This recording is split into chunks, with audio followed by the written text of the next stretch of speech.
नमस्कार, news capital express में आपका स्वागत है। बुलेटिन की शुरुआत करते हैं खास खबरों के साथ। सागर में एक के बाद एक 4 हत्याएं कर सनसनी फैलने वाले सीरियल किलर को सागर पुलिस ने भोपाल से गिरफ्तार कर लिया है। आरोपी ने सागर में ही नहीं बल्कि भोपाल के खजूरी में भी मार्बल दुकान के चौकीदार की हत्या की थी। पुलिस ने मोबाइल लोकेशन और सीसीटीवी कैमरे की पड़ताल के बाद भोपाल से आरोपी को गिरफ्तार कर लिया है। बताया जा रहा है कि आरोपी मानसिक रूप से विक्षिप्त है। हालांकि पुलिस मेडिकल टेस्ट के बाद ही किसी नतीजे पर पहुंचेगी। भोपाल के खजूरी इलाके में हत्या करते आरोपी सीसीटीवी कैमरे में कैद हो गया। पकड़े गए आरोपी ने सागर में 72 घंटे के दौरान एक के बाद एक 3 हत्याएं की थी, जबकि एक की हालत बेहतर गंभीर बनी हुई है। जांच में सामने आया कि चारों मामलों में अपराध का तरीका एक ही है। पकड़ा गया आरोपी सिक्योरिटी गार्ड को ही निशाना बनाता था। देखिए, सोनू वर्मा करके हैं, ये बुरा मार्बल्स पे चौकीदार है। रात के वक्त चौकीदारी करते हैं और रात सीसीटीवी फुटेज में एक व्यक्ति उनको मारते हुए दिख रहा है मार्बल से। और ये घटना करीब सवा से 1:30 बजे के बीच की है ना। और प्राइमा फेसी अभी ये पता लगा है कि मृतक की जेब से मोबाइल नहीं है, उसका मोबाइल लेकर गया है जाने वाला, सीसीटीवी फुटेज से लग रहा है। सर, क्या साइको है जिसने ये किया है, कुछ ऐसी जानकारी लग रही है? अब ये तो आरोपी पकड़ने के बाद ही अपने को पता लगेगा। बट इसी तरह के 3 चौकीदारों का मर्डर कल आप लोगों ने पेपर में भी पढ़ा होगा। सागर साइड ऐसी कुछ घटनाएं हुई हैं पिछले विगत 2-3 दिनों में। अभी आरोपी फरार है? इट में भी, हाँ, अभी हमारी गिरफ्त में तो नहीं। ये भोपाल जिले में तो पहली घटना है। चौकीदार मतलब लेटेस्ट कुछ दिनों में तो इस तरह की पहली ही दिखी। कल रात में तो कहीं और कहीं नहीं हुई ना? नहीं, अभी तक कोई रिपोर्टिंग नहीं है कहीं भी। सुबह में आया जब तो मम्मी पूछी घर पे, ये लोग पूछे, चले चलो जरूरी काम है। तो फिर मैं इधर आया तो देखा तो इधर ये कहीं लोग हैं, तो उसको सर में पिल्लर वगैरह मारा है। हाँ, क्या नाम है उनका? सोनू नाम। कहाँ रहते हैं अमन? पाँचवीं नगर। कितने भाई हैं? हम 4 भाई। अच्छा, वैसे कहाँ के रहने वाले मूलतः? जिला भिंड। अच्छा, आपको बताया किसने ये घटना हुई है? उनके साथ वाले पूछे। अच्छा, यहाँ पे आए तो उनके सेठ वगैरह सभी थे। बात करिए। तो ये कब से यहाँ पे परिवार में कोई है, बीवी बच्चे? नहीं, साथ कुमार है। अच्छा, कितने साल एज होगी इसकी? इसकी 27 वर्ष। कब से काम कर रहा है यहाँ पर? इसको 2005 से पापा कर रहे थे। हाँ, उसके बाद ये रहा। पापा को 4 महीने हुए। जो अभी ईदगाह बादशाह ने यही चौकीदारी करने आता? कितने बजे आता था? सुबह? रात? वो आता था 8 बजे। और सुबह? सुबह 8 बजे से 8 बजे। तो ये कितने बजे आपको घटना की पता चला? मेरे को सुबह पता पड़ा। सुबह पता चला। ठीक। हाँ। 2 मिनट अपना नाम बताइए आपका। मेरा नाम राजन देवकरा है और मैं गोरा जी माल देखता हूँ। और सोनू जो है, इसके पापा ही पहले अपने यहाँ काम करते थे। पापा का अटैक आने से पापा की डेथ हो गई, तो फिर उसके बाद बेटा जो है हमारे यहाँ काम करने लगा है। 3-4 साल हो गए उसको काम करते, बहुत अच्छे से काम करता है और बहुत ईमानदारी भी है और बहुत मतलब नेक दिल वाला आदमी था ये। और हमें बहुत बड़ा अफसोस हो रहा है। और मैं सुबह जब पहाड़ी घूमने गया तो एकदम तुरंत यहाँ से फ़ोन आया मेरे पास, तो बोला ऐसी घटना होगी। किसने देखा था, किसने कॉल किया आपको, कैसे जाना? यहाँ जो हमारे और लड़के रहते हैं, जो इसके साथ में उठते बैठते हैं, वो भी यहीं रहते हैं, कितने सालों से रह रहे हैं। उन्होंने हमें सूचना दी, तो बोले भैया ऐसे ऐसे खून पड़ा है यहाँ पे और आप आओ देखो क्या है। तो मैं आया, तब तक तो पुलिस पहले आ चुकी थी हमारे पास। तो फिर पुलिस वालों ने मुझे वापस फोन किया, भैया ऐसी से बात होगी और आप आओ। फिर हम सब लोग आए, हमारे स्टाफ सभी हम साथ में इसके। सीसीटीवी फुटेज में आई पूरी वारदात जो हुई? अब मैंने तो देखा नहीं, पुलिस वालों ने जरूर देखा है, तो वो बता रहे हैं कुछ है इसमें। और वो एक सागर का कोई सीरियल किलर है, वही ये कांड कर रहा है, ऐसा सुनने में आया। तो पुलिस वाले भी यही संभावना बता रहे हैं, तो वही लड़का है जो अभी चौकीदारों को मतलब सोते हुए चौकीदारों पर हमला कर रहा है। भोपाल में नगरी पुलिस क्षेत्र में जो घटनाक्रम हुआ था, जिसमें एक गार्ड की हत्या की गई थी, पुलिस उस प्रकरण में आरोपी को तलाश कर रही थी। सागर पुलिस से जानकारी प्राप्त हुई है कि उस प्रकरण से संबंधित जो आरोपी है उसके पास से एक मोबाइल फ़ोन जब्त हुआ है, जो मृतक गार्ड है भोपाल नगरी क्षेत्र का, उसका है मोबाइल। और उसके संबंध में एक सीसीटीवी फुटेज भी मिला है जिसमें ये घटनाक्रम दिखा है। उसको देखकर जो आरोपी सागर पुलिस ने पकड़ा है, वही आरोपी इस प्रकरण में भी है जो भोपाल नगरी पुलिस क्षेत्र में हुआ है। प्रकरण में आगे की कार्रवाई के लिए जो संबंधित थाना क्षेत्र हैं वो सागर पुलिस से संपर्क में है। सर, भोपाल में जो हत्या की गई थी वो किस प्रकार हुई थी, वो कब हुई थी? ये घटनाक्रम में एक मार्बल से हमला करके, टुकड़े से हमला करके गार्ड की हत्या की गई थी और ये घटनाक्रम भी एक दिन पूर्व का ही है। और इस घटनाक्रम के पश्चात पुलिस इसके जो साक्ष्य हैं, सीसीटीवी हैं, उसको भी लगातार देख रही थी और इसी दौरान ये सूचना प्राप्त हुई है कि जो सागर में भी अन्य घटनाक्रम इसी प्रकार के हुए हैं और सागर पुलिस द्वारा जो आरोपी पकड़ा गया है उसके पास से कुछ ऐसे साक्ष्य मिले हैं, जैसे मोबाइल फ़ोन जो मृतक का है, जिससे ये घटनाक्रम भी उसके द्वारा किया गया, ये जानकारी प्राप्त हो रही है। आगे की विवेचना और जांच के लिए जो भोपाल नगरी पुलिस क्षेत्र का थाना है वो संबंधित पुलिस संपर्क में है। अपने हुस्न के जाल में बड़े बड़े कारोबारियों के बेटे को फंसाने वाली जबलपुर की हनी ट्रैप क्वीन के खिलाफ मामला दर्ज किया गया है। बताया जाता है कि उक्त युवती ने अभी तक अपने हुस्न के जाल में अनेकों कारोबारियों को फंसाया और उसके बाद उनसे लाखों रुपए लेती थी। जब कोई कारोबारी उसे रुपए देने से मना करता था तब उसके खिलाफ थाने में अपराध दर्ज करा देती थी। वहीं हनी ट्रैप क्वीन ने जबलपुर के विभिन्न थानों में दुष्कर्म के 6 केस दर्ज करवाए हैं।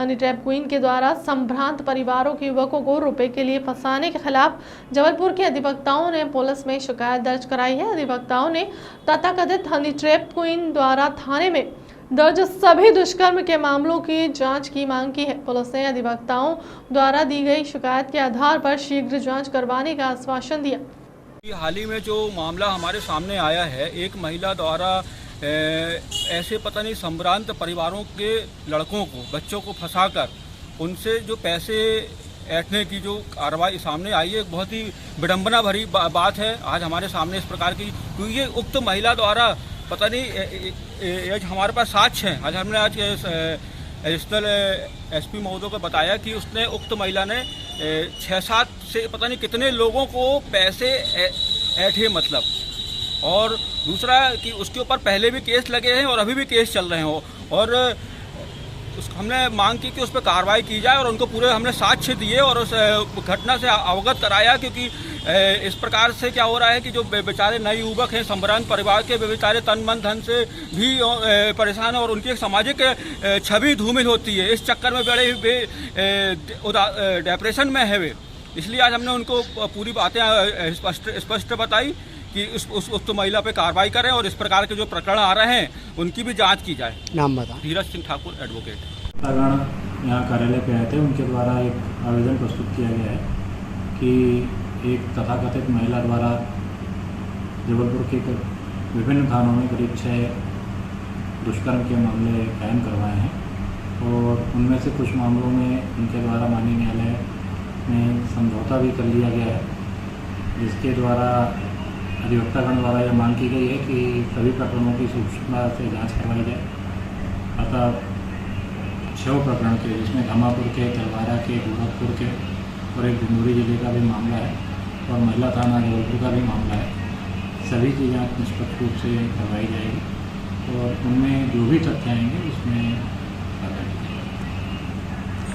जबलपुर में माफियाओं के विरुद्ध चलाए जा रहे अभियान के तहत आज जिला प्रशासन ने पुलिस और नगर निगम के सहयोग से कार्रवाई कर गोरैया घाट में करीब 10,500 वर्ग फीट शासकीय भूमि को अब्दुल रज्जाक के अवैध कब्जे से मुक्त करा लिया। अब्दुल रज्जाक द्वारा इस भूमि पर टीन शेड डालकर डेयरी बना ली गई।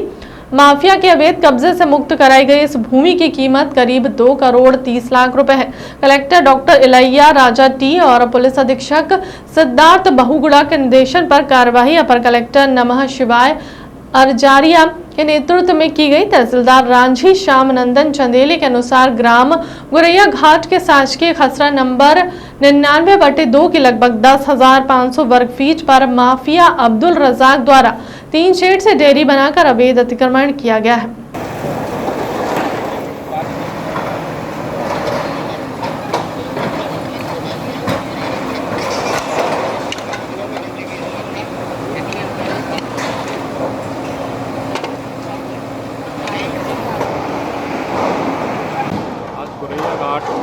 नंबर 99/2 की भूमि जो कि शासकीय है और इसी के बगल में भूमाफिया रज्जाक की भूमि है, लेकिन भूमाफिया के द्वारा शासन की बेस टीम की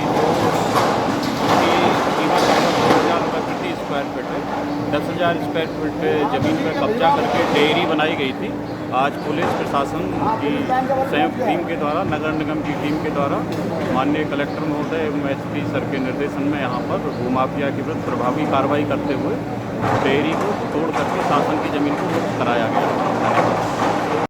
गणेश उत्सव और आगामी पर्वों को देखते हुए भोपाल पुलिस ने आयोजन समिति, सुरक्षा और सभी थाना प्रभारियों की बैठक कमिश्नर कार्यालय में आयोजित की, जिसमें गणेश विसर्जन को लेकर चर्चा हुई। साथ ही किसी भी त्योहार पर सांप्रदायिक सौहार्द ना बिगड़े, इसको लेकर भी बताया गया। Additional police commissioner Sachin Atulkar की अध्यक्षता में हुई बैठक में सभी धर्मों के लोगों ने अपने विचार रखे। एडिशनल सीपी ने बताया कि विसर्जन के दौरान सुरक्षा व्यवस्था सख्त रहेगी, साथ ही चौक समारोह में किसी भी प्रकार के हथियारों का प्रदर्शन प्रतिबंधित रहेगा। जितने भी आयोजन होने हैं इस दौरान भोपाल नगरी क्षेत्र में, उन सभी आयोजकों को बुलाया गया था, सभी समिति के सदस्यों को बुलाया गया था।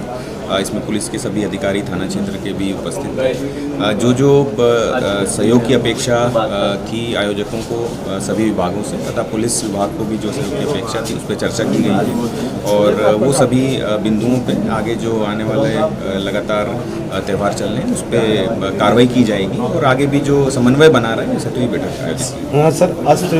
कुछ महत्वपूर्ण निर्णय भी सभी की सहमति से इसमें लिए गए हैं बैठक में, जिसमें विसर्जन के लिए एक दिवस निर्धारित करना, जिस दिन विसर्जन होगा उस पर चर्चा की गई है। साथ ही सार्वजनिक रूप से हथियारों का प्रदर्शन प्रतिबंधित रहेगा, ये सभी को बताया गया है। साथ ही जो ऐसे मुद्दे हैं जिन पे जब विसर्जन होता है, विसर्जन के दौरान चाहे सड़कों के हों, बिजली के हों, पानी के हों, सभी पे चर्चा की गई। संयुक्त राष्ट्र संघ बना सेकेंड वर्ल्ड वॉर के बाद, लेकिन भारत के ऋषियों ने हजारों साल पहले कह दिया था, आय निज परोवेति गणना लघु चेतसाम उदार चरित्राना चु वासुदेवा कुटुंब कहा। इसका मतलब है या मेरा है या तेरा है, या सोच छोटे दिल वालों का होता है, जो विशाल हृदय के होते हैं वह तो कहते हैं सारी दुनिया ही एक परिवार है, पूरी दुनिया को एक परिवार मनाने वाला भारत। बचपन में जब गांव में कथा सुनते थे तो इसमें पंडित जी कहलाते थे कि धर्म की जय हो, अधर्म का नाश हो, प्राणियों में सद्भावना हो, विश्व का कल्याण हो। यह अपना देश है जो कहता है केवल आदमी में नहीं प्राणियों में भी सद्भावना हो और विश्व का कल्याण हो, केवल मेरा नहीं, मेरे देश का नहीं, विश्व का कल्याण हो। तो यहाँ भाव लिए भारत अभी भी चलता है। एकम सत विप्रा बहुधा वदंती, मतलब सत्य एक है, विद्वान उसको अलग अलग तरीके से कहते हैं। संयुक्त राष्ट्र संघ बना सेकेंड वर्ल्ड वॉर के बाद, लेकिन भारत के ऋषियों ने हजारों साल पहले कह दिया था, अयम निजम परावेत्ति गणना लघु चेत साम उदार चरिता नाम तू वसुदैव कुटुंबकम। इसका मतलब है ये मेरा ये तेरा है, ये सोच छोटे दिल वालों का होता है, जो विशाल हृदय के होते हैं वो तो कहते हैं सारी दुनिया ही एक परिवार है, पूरी दुनिया को एक परिवार मानने वाला भारत। अच्छा, एक और इंटरेस्टिंग चीज बताता हूं। बचपन में जब गांव में कथा सुनते थे तो हमसे पंडित जी कहलवाते थे धर्म की, अरे सब बोलो, धर्म की, अधर्म का, प्राणियों में और विश्व का। ये अपना देश है जो कहता है केवल आदमी में नहीं, प्राणियों में भी सद्भावना हो और विश्व का कल्याण हो, केवल मेरा नहीं, मेरे देश का नहीं, विश्व का कल्याण हो। तो ये भाव लिए भारत।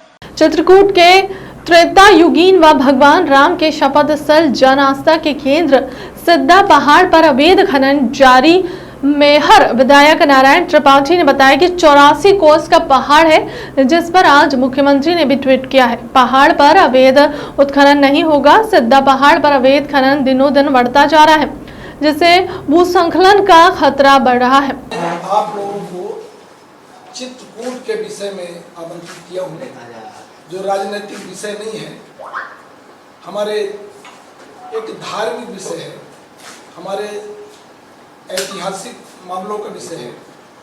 चित्रकूट धाम वो धाम है जहाँ राम अयोध्या में पैदा तो हुए, पर जब चित्रकूट के वनवासी स्वरूप में आए 11 साल 11 महीना 11 दिन उस चित्रकूट की तपोभूमि में तपस्या किए, ऋषि मुनियों की रक्षा किए, साधु संतों की रक्षा किए, धर्म की यज्ञ की स्थापना किए, राक्षसों दुष्टों का विनाश किए, तो राम वहाँ भगवान भी बन गए और मर्यादा पुरुषोत्तम राम भी कहला गए। राम जी जब उस दौरान सरभंगा आश्रम पहुँचे, सरभंग ऋषि जी के पास, तो एक बहुत बड़ा पहाड़ को देखकर पूछे कि ये क्या है, तो उनके द्वारा बताया गया कि ऋषि मुनियों की अस्थियों का संचय है जो यहाँ के राक्षसों ने मारकर ये ढेर लगा दिया है। तो उस दिन राम ने सौगंध लिया था कि मैं दुष्ट राक्षसों का विहीन कर दूंगा।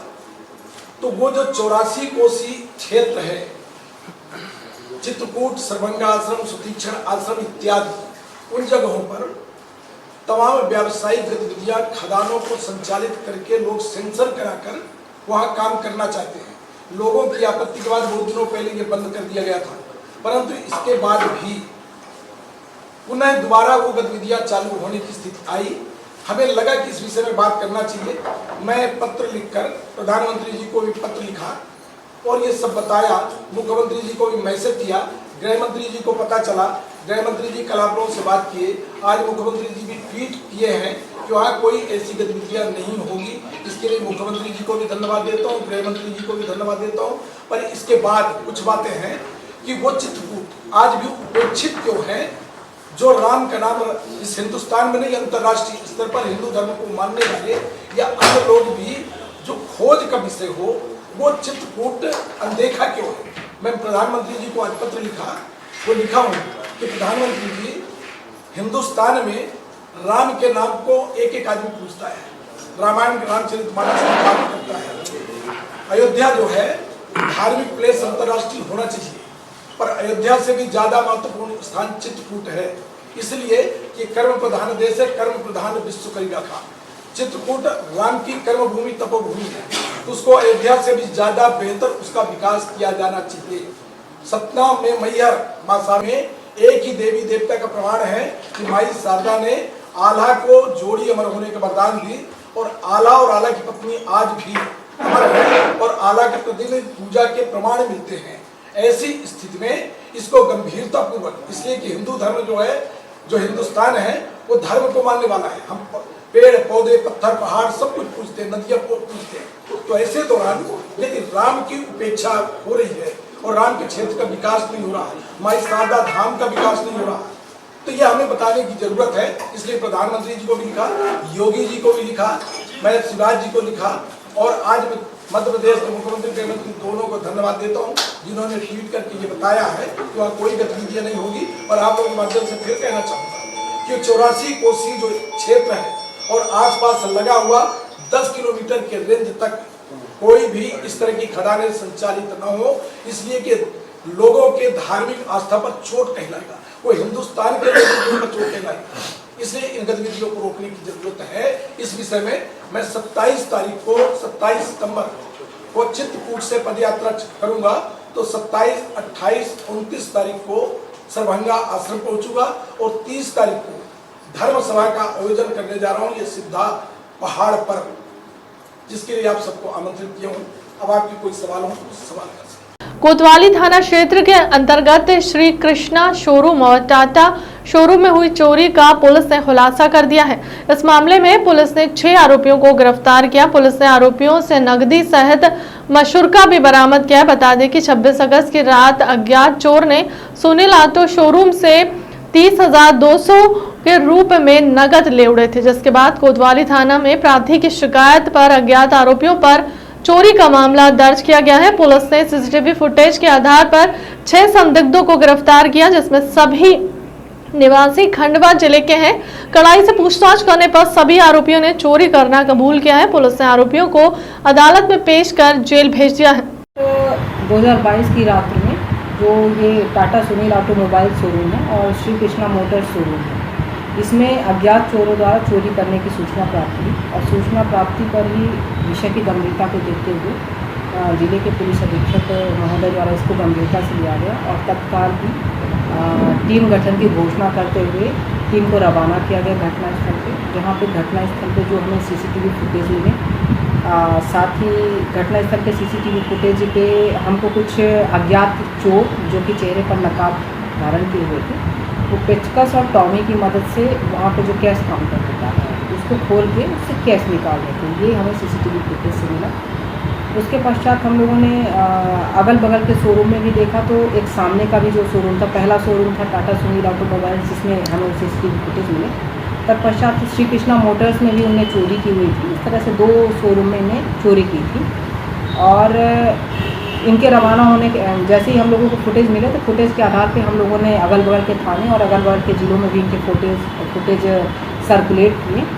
और जो हमारे ज़िले में जो कैमरे लगे हुए हैं, सीसीटीवी कैमरे लगे हुए हैं सड़कों पर, चौराहों पर, उनकी मदद से हमने इनके रास्ते पता करने की कोशिश की। और रास्ता पता करने के दौरान ही कि जब हम इसकी इन्वेस्टिगेशन कर रहे थे, इसी दौरान ये हवाई पट्टी एरिया में कुछ सूचना मिली कि कुछ संदिग्ध भ्रमण कर रहे हैं और उसी सूचना के आधार पे हमने इनसे पूछताछ की। तब इनने इस अपराध को करना कबूल किया है और इसमें हमारे थाना कोतवाली में 2 अपराध पंजीबद्ध किए गए थे चोरी के, रात्रि गृहभेदन से चोरी के।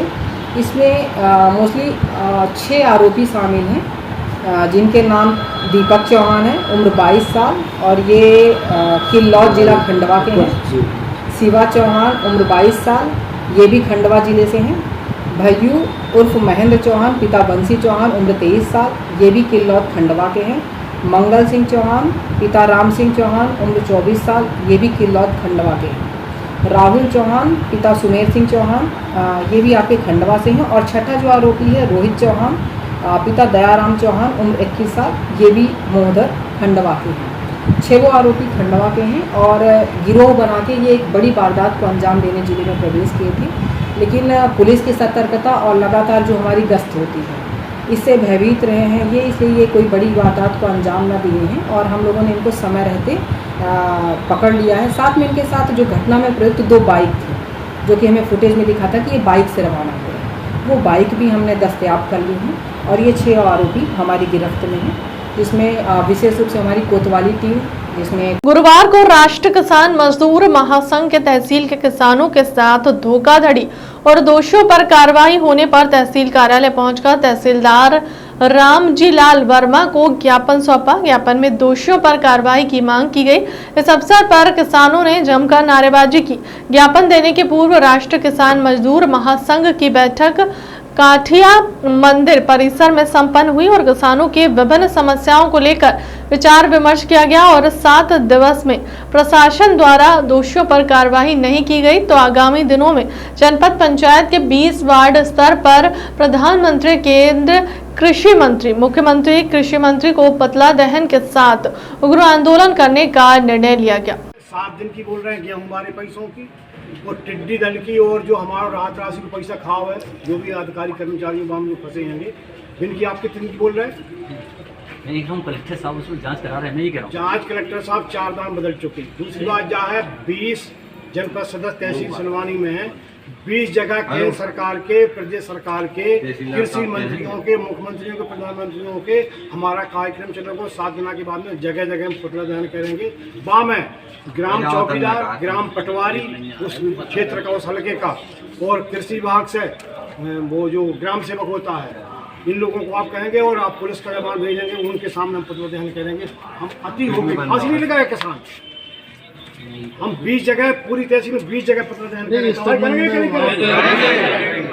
जय जवान, जय किसान, जय जवान, जय किसान। पहले लड़े थे गोरों से, हम लड़ेंगे चोरों से। हमारा नारा है, पहले लड़े थे हमारे बाप दादा लड़े थे गोरों से और हमें लड़ना पड़ रहा है चोरों से। जो चोर बैठे नहीं, जिन्हें तनख्वाह मिलती, हमारे नौकर होते हैं, वे हमारा पैसा खा रहे हैं। हमारी लड़ाई बाह है, हमें कि पैसा एक दाम। मैं मनमोहन सिंह रघुवंशी, राष्ट्रीय किसान मजदूर महासंघ कार्यवाही संगठन का प्रदेश मंत्री। आज जो ज्ञापन दिया है, जो अभी बताया वो गेहूं का था। दूसरा कीट व्याधि और अति वर्षा में जो 18-19 में जो पैसा मिला था वो किसानों का पैसा नाम किसी का है, जिन लोगों को ख़त्म हो गया उनके नाम का खाता वही है, और पैसे दूसरे किसान के, जो किसान नहीं है उनके खाते में गया है। उसकी जांच के मध्य में कलेक्टर महोदय या और भी जो दल बनाया था, 4 बार बना चुके अलग अलग दल, लेकिन आज तक वो नतीजा पर नहीं पहुंची, उसके मध्य में ज्ञापन दिया है। और वहाँ पर लगभग वो 18 करोड़ को जो 20 मई ज्ञापन दिया था, उस संबंध का ज्ञापन आज दोबारा दिया है और चेतावनी दी है। उस पर तहसीलदार साहब ने आश्वासन दिया, कलेक्टर साहब से बात करी या न करी, जो भी हो 7 दिन का उन्होंने समय दिया। 7 दिन में हम उसकी 7 दिन में कार्रवाई नहीं होती तो आप किस तरह का आंदोलन करेंगे? 7 दिन में यदि कार्रवाई नहीं हो तो हमने तहसीलदार साहब से बोला है, और भी विभाग के लोग थे, हमने ये बोला है कि 20 जनपद सदस्य हैं तहसील सिलवानी में, 20 जनपद सदस्यों के क्षेत्रों में जानकर गांव-गांव पुतला जलाएंगे, प्रधानमंत्री के, मुख्यमंत्री के, कृषि मंत्री के, केंद्र कृषि मंत्री के और प्रदेश कृषि मंत्री के। ये हमारा कार्यक्रम चलेगा सितंबर के पूरे महीने में। ये चेतावनी उग्र आंदोलन होगा। और क्षेत्रीय विधायक किला ने नारा दिया है। हाँ, क्षेत्रीय विधायक को नारा दिया है कि क्षेत्रीय विधायक महोदय, आप भ्रष्टाचार करो, अधिकारी तुम्हारे साथ हैं, और सांसद के लिए दिया है अमर रहें। कुमार रघुवंशी, राष्ट्रीय किसान मजदूर महासंघ। आज किस बात को लेकर, किसानों की समस्याओं को लेकर क्या ज्ञापन दिया? ज्ञापन ये है, 3 महीने पहले कलेक्टर साहब ने जिला आपूर्ति अधिकारी के लिए FIR करने के निर्देश दिए थे, लेकिन आज 3 महीने बीत गए हैं, इसके बाद भी FIR नहीं हुई है। लक्ष्मी स्व सहायता समूह बबोर जैन, जिनका वेयर हाउस था बीकलपुर में, 650 कुंटल ज़्यादा पीसी चोरी हुई थी, उसकी उसमें जांच में पकड़ी गई थी, और उस वेयर हाउस के लिए उसमें दिया था, उसके लिए करके अधिकारियों ने। इसके बाद भी उस पर FIR दर्ज नहीं हो रहे। इस संबंध में ज्ञापन दिया। तहसीलदार साहब ने 8 दिन का बोला कि 8 दिन में FIR दर्ज हो जाएगी। HDP से भी उन्होंने बात की है। पूर्व मंत्री ओमकार सिंह मरकाम को कांग्रेस ने आदिवासी कांग्रेस का अध्यक्ष नियुक्त किया है। मरकाम ने शुक्रवार को प्रदेश कांग्रेस कार्यालय पहुंचकर कांग्रेस नेताओं की मौजूदगी में अपना पदभार ग्रहण किया। पदभार ग्रहण करने के बाद मरकाम ने कहा कि आदिवासियों का उत्थान और विकास उनकी पहली प्राथमिकता रहेगी। और राष्ट्रपति चुनाव के बाद बीजेपी दावा कर रही है कि जो कांग्रेस के विधायक हैं, आदिवासी विधायक हैं, वो बीजेपी के साथ आ रहे हैं। देखिए, भारतीय जनता पार्टी के जो प्रदेश की सरकार है और केंद्र की सरकार है, मेरा खुला अनुरोध है कि आपकी सरकार है, जनता की चुनी हुई केंद्र की सरकार है, प्रदेश की तो जनता की चुनी हुई नहीं थी, आप लोग जुगाड़ करके आ गए हैं। दोनों सरकार से मेरा निवेदन है, आप आदिवासियों के विषय में जो भी आपका विकास का एजेंडा है, जो आप किए हैं, एक सर्वदलीय आप समीक्षा करा लीजिए, और उसमें हम लोग सभी जो राजनीतिक दल के लोग हैं, हमारा भारतीय राष्ट्रीय कांग्रेस, और मैं तो कहना चाहता हूं जो सामाजिक रूप से आदिवासियों के विषय में बात करते हैं, आप सभी लोगों को सम्मिलित करके आप सब मीडिया के सामने एक सच्चाई की ये समीक्षा करा लें, और जब सामने आएगा, अगर सच्चाई है तो हम उसको स्वीकार करेंगे, और नहीं है तो माननीय प्रधानमंत्री जी, माननीय मुख्यमंत्री जी, सच्चाई के साथ आप परिचित हों और आदिवासियों के हित में आप कदम उठाएं। आज पेयजल की समस्या, शिक्षा की समस्या, स्वास्थ्य की समस्या, रोजगार की समस्या, आदिवासियों के जीवन हर तरह से चुनौतीपूर्ण परिस्थिति से गुजर रहा है। आप हर जगह आप देखें, अपराध के विषय में आप देख लें, लगातार आप सब लोगों को पता होगा कि हमारे देश की संस्कृति में सबसे बड़ा एक कलंकित करने वाला उदाहरण अगर मध्य प्रदेश में आया तो वो नेमावर में 3 नाबालिग बच्चियां, उनकी मां और एक नाबालिग बच्चा, 5 लोगों को एक साथ हत्या करके उन्हें एक गड्ढे की 12 फीट गड्ढे में एक ही जगह दफनाया जाता है। क्या प्रधानमंत्री और माननीय मुख्यमंत्री जी इस विषय में जानकारी देना चाहेंगे कि ऐसी आप कहीं उदाहरण आपके इतिहास में या कहीं मिलता है? तो ये जो परिस्थिति है, चाहे आपका सिवनी की घटना हो या फिर आपका नीमच की घटना हो, या फिर अभी आप लगातार देख रहे हैं 9 अगस्त के दिन जब पूरे देश के नहीं दुनिया के अंदर सभी आदिवासी संगठित होकर के आर्थिक, सामाजिक, राजनीतिक विकास की बुनियाद पे उत्सव के साथ कार्यक्रम कर रहे थे, तब मध्य प्रदेश की भूमि पर हमारे आदिवासी भाई पर ही सरकार की बंदूक से गोली चलती है। क्या ये विधि संगत है?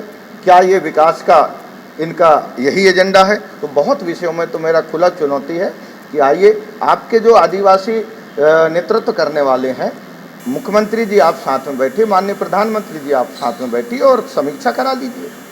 फिलहाल के लिए अब तक की खबरों में इतना ही। देश दुनिया की तमाम बड़ी खबरों के लिए बने रहे हमारे चैनल के साथ। नमस्कार।